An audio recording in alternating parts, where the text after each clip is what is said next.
Hello everybody, it's George from Your Sports Swindon. We're here at Nowgo Sports Ground with Swindon St George Rugby Club. I'm here with Richard White. So how are you getting on gearing up for the pre-season is getting underway, including development of the junior teams? What progress has the club made since the relaxing of the lockdown restrictions?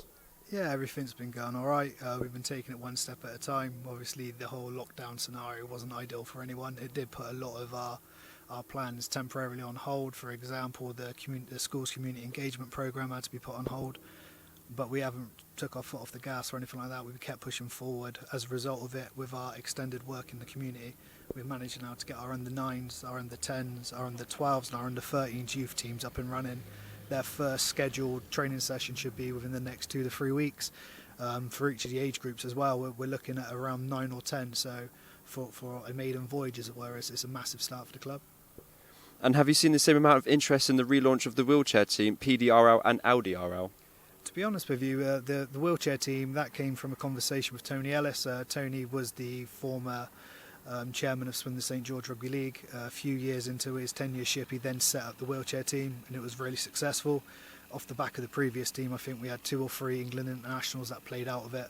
A couple of the coaching staff even went on there to either coach, be a part of the Welsh wheelchair coaching staff or the English. So far, the buy-in that we've had for the wheelchair team has been really good. Obviously, with most things, with it being a new venture, we've got to start off small. We're going through the process of getting the team applied for into the league.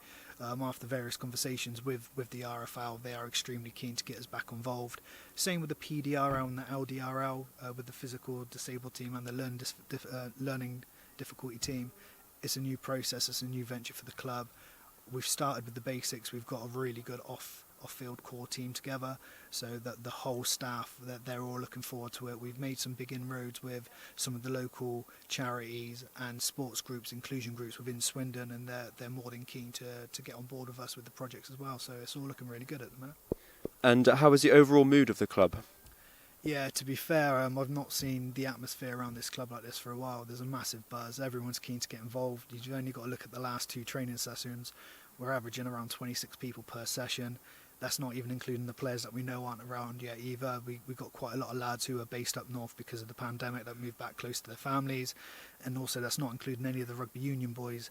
Out of the 26 that have turned up, they're more or less all out-and-out rugby league players. So the fact that we've got our own venue, should there be an autumn series or some form of autumn season, and that could potentially clash with the start of the rugby union season, it wouldn't really affect us whatsoever. So it's massive.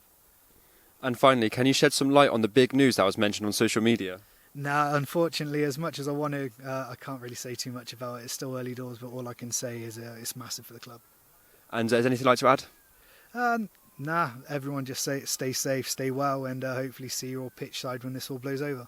Cool. Thank you very much. Cheers, thank you. Right, that's one. Good.